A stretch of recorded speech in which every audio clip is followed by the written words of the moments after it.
What is going on, Hawks Nation? Welcome back to another episode of Hawks Fan TV. As always, I'm your host AC, and our boys are 3-1 after last night. Okay, it wasn't pretty, but we still got the W. That's all that matters. 3-1 to start the season so far. On the first game of a back-to-back against the Wizards tonight. But as far as the Pelicans game last night, it wasn't pretty, like I said, okay? It was a little bit shaky, up and down, especially in that first half. The Pelicans were making everything in that first quarter. They could not miss Devontae Graham, Brandon Ingram, all these players. Even their second-round rookie, Herb Jones, was getting some buckets on us too. So all in all, it wasn't pretty, but I will take an ugly win over a pretty loss every single day that ends in Y. And that's exactly what happened last night. And these tough, close games on the road, and it was on national TV on ESPN, our boys still got the W at the end. The refs weren't calling it a favorable game for us, okay? I'm just going to call it how it is. And I hate to be that person that blames it on the refs, but there was some very questionable calls against us, especially in that first half with John Collins, yet again getting in foul trouble. So that was a little disappointing to see because, well, quite frankly, JC's been in foul trouble for the past 3 games in a row now. And there was one foul in particular where they called an offensive foul on him, but he was simply making just a basketball move. He was just spinning to his left, and he was going up for a shot, and they called it offensive foul because he threw the elbow. And we saw the replay. He didn't even touch the guy. I think it was Nickeil Alexander-Walker that got the call. But yeah, all in all, terrible officiating game, but we still got the W. And the Pelicans came out swinging, guys, and this is what's going to happen. We saw this for the start of the season. Not every single game is going to be a blowout win, like I said in my previous episode. There's a lot, just the talent across the league is so good now that a lot of these teams are equal. Even though you have some really bad teams, they can still get wins on any given night. The Thunder, who are arguably the worst team in the NBA, just beat the Los Angeles Lakers after they were down by 26 points. The Lakers had a 26-point lead, and they ended up losing that game. So the Milwaukee Bucks lost last night against the Timberwolves, and yeah, the Celtics lost to the Wizards, who we play tonight. So all in all, it's been a crazy start to the season, but it's nice to see that we are winning those close games. Okay, so that was nice. We're gonna dive into the box score here in just a second. So we'll go ahead and switch over to the box score. But yeah, all in all, our starters played really well yet again, with the exception of Bogdan Bogdanovic. He came out really slow.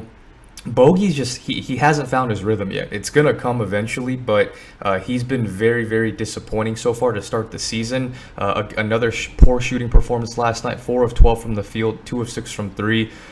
He was a -9 from our starters, which was the worst one, and only finished the game at 12 points. So yeah, but Bogey's gonna find his groove sooner rather than later, hopefully. But he's just not had it so far. 4 games into the season. Trey Young obviously was the star of the show last night. 31 points, 13 of 27 shooting, and his floater and mid-range game were looking impeccable. So obviously that was something that was really, really a focus for Trey, was getting that mid-range game getting going early and often, and we saw that all throughout the Pelicans game last night. So that was really nice to see. But more importantly, his finishing around the rim has gotten really, has improved a lot in my opinion, more specifically with his left hand. There were times last season where he would blow by his defender and then he just couldn't finish right at the rim, getting that layup over a bigger defender. But he's really finishing well with both hands so far to start the season. So that's really encouraging to see. John Collins, like I mentioned, limited playing time, only played 25 minutes. Yet again, the low man as far as minutes go in back-to-back games because of that foul trouble, but still finished the game 16 to 12, 8 of 11 from the field, guys. This was fantastic. 8 of 11 from the field. Again, like I said the last game, this is a typical John Collins stat line. He's hyper efficient whenever he shoots it, especially in that 5 to 10 feet area. He got a really nice pull-up mid-range game, can finish with that nice little push hook shot. So it's nice to see JC still finish with 16 and 12. Clinton really didn't do much on the offensive end, but he still finished the game with 12 boards, so that was nice to see. Also, JC with the 4 assists, guys. You don't see that very often. So JC was making some plays from his playmaking, getting 4 assists, which is the season high for him so far. and second on the team in assists. Trey Young had 7 assists, 31 points. DeAndre Hunter, 13 points, 50% from the field. Didn't shoot that much, but he was playing stifling defense all night long on Brandon Ingram. Brandon Ingram, it felt like he scored a lot more. Like you would have thought that he scored maybe 30 points that game if you were watching it live, but he only had 20 points last night, okay?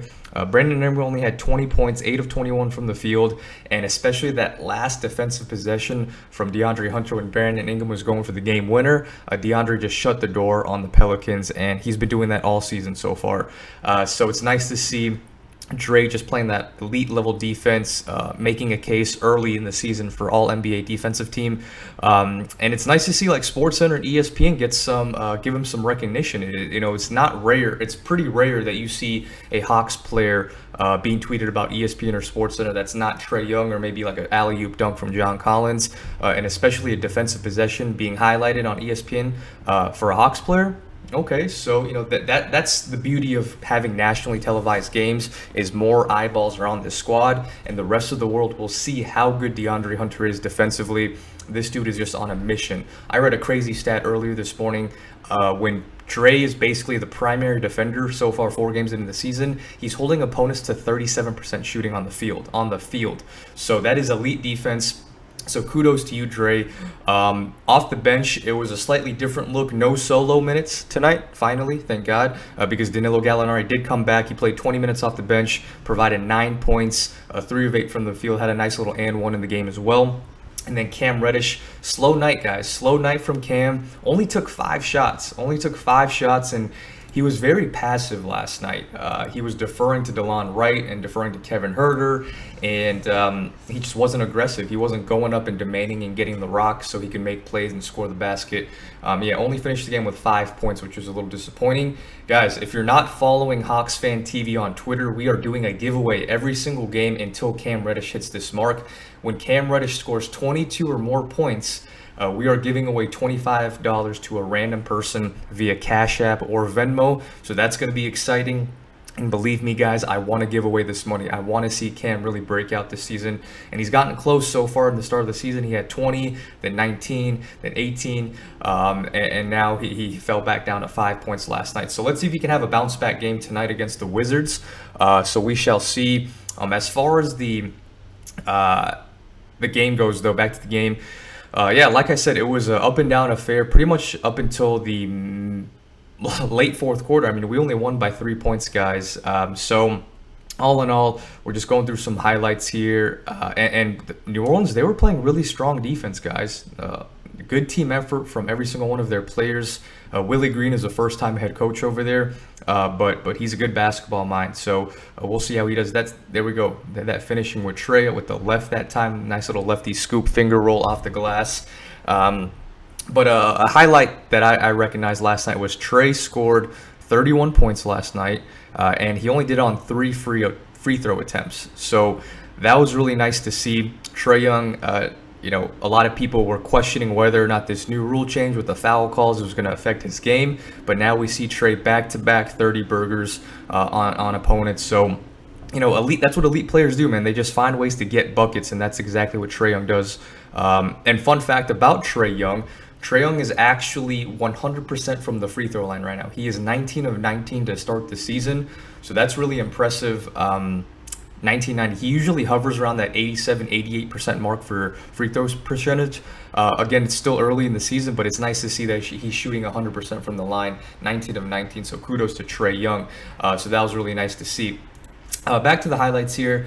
Like I said, the Pelicans, they were giving it their all, and this is what's expected, guys. We are no longer just the rebuilding Hawks, just happy to be here, Hawks, house money Hawks. We are proving to be an elite team, especially in today's league. Like, the Nets aren't nearly as good as we thought. The Sixers aren't as good as we thought, or I knew the Sixers weren't going to be that good, but a lot of other people thought they were still going to be good even without Ben Simmons. But yeah, they have some issues. So right now it's looking, and even the Bucks lost last night too. Granted, they were missing a few starters, but still. We're right up there. We have the second best record in the East, tied for the second best record, and the Heat look really good. The Charlotte Hornets look really good. The Knicks look solid. So yeah, this Eastern Conference is going to be a straight bloodbath. And there's a lot of teams that didn't look good, that don't look good right now, that I thought that were. So like the Pacers are a really good example. The Pacers just look terrible. I don't know what's going over there in Indiana. It might be the Lloyd Pierce effect. Who knows? But yeah, they're just not doing well. There you go. You see Trae with a nice little three there from an assist from Trae. Trae honestly should have had more assists tonight. He should have had probably 10 assists. There was a couple of wide open threes that Bogey missed, a couple of passes that Clint Capella missed around the rim. So yeah, that's unfortunate that he didn't get that double-digit assist mark, but he's still top 3 in assists so far to start the season. So that's nice to see from Trae. But yeah, all in all, good effort from our boys. The Pelicans gave it their all, and this is what's going to happen all throughout the season. Every single team, whether they're good or bad, is going to give us their A+ effort. So yeah, I'm just watching these highlights again. Devontae Graham was on fire last night. He was throwing up some just prayers on his hands and knees, and he was getting answered from our Lord and Savior. He was just chucking up some ridiculous stuff, and it went in there. You see Trae with a nice little pump fake, smooth step back three, smooth as butter. But yeah, all in all, really strong effort. This was Herb Jones again. Yeah, that was crazy. Herb Jones averages 2 points so far this season, and he went well above his average, scoring 8 points last night, primarily on John Collins. So that could have been, just a psychological factor because JC was in early foul trouble, so maybe he didn't want to play as aggressive as defense that he normally would have. So we'll see how JC adjusts because, yeah, that's 3 games in a row where John Collins has had foul trouble. Not a good sign because when JC's on the floor, he just brings energy, he brings hustle, and he's just a spark plug. So as long as JC's on the floor, good things happen for us. Here's a nice little alley-oop right over Jonas Valanciunas, one hand. Every game, guys, it's like clockwork. There's going to be a Trae JC alley-oop. It's just going to happen every single time. But yeah, all in all, guys, really good effort from the squad. We are 3-1 now, which I will take. We have a back-to-back tonight. Yes, we are going off our first back-to-back of the season against the Washington Wizards. The Washington Wizards are coming off a W last night as well on the road in Boston. So it's going to be interesting to see how both teams respond off their first back-to-back. I know Nate McMillan was questioning how good our conditioning was to start the season. So we'll see how our boys look. I do not want us to see come out flat. Historically speaking, we've had some really slow games, generally off a back-to-back where our boys just don't look crisp and sharp. So hopefully that's not the case too. We have no excuse because the Wizards are also coming off a back-to-back. So we'll see how we do. We shall see how we do. Some notable injuries were or from the injury report, Bogey is questionable for tonight's game against the Wizards with the ankle injury. Kevin Huerter is probable with an ankle soreness. Trey Young is probable with left shin soreness. And then, of course, Lou and Onyeka are still out. But it's nice to see that DeAndre Hunter's not on that injury report, especially coming off a back-to-back. So I'm expecting big things from Trae yet again, JC, DeAndre, Cam Reddish. We might need them, especially if Kevin Huerter and Bogdan Bogdanovic aren't 100%. So all in all, great game last night, guys. Please follow us on Twitter. We're doing a pregame show soon on Twitter Spaces. It's a live audio drop-in platform, so it's hosted on the Twitter application. So follow us at HawksFanTV. Follow our website, www.hawksfantv.com. And, we cover the team every single week. So, all of your support is much appreciated. And I know some of you folks have been asking to get a panel on our channel, getting more people involved, which we absolutely will. We have about 4 people on the HFTV team, and we're going to be doing a weekly roundup every single week with all of us on the channel. So if you guys want to be a part of the show, join us on Twitter Spaces at HawksFanTV, and give us your 2 cents, give us a call, and we'd love to talk some Hawks basketball with you. So that's really going to be it for today's video. Pretty short episode today. We got a quick turnaround. We got the Wizards game tonight, so we will also be back with the post-game recap episode after the game. So thank you guys. Go Hawks, and I'll see you next time.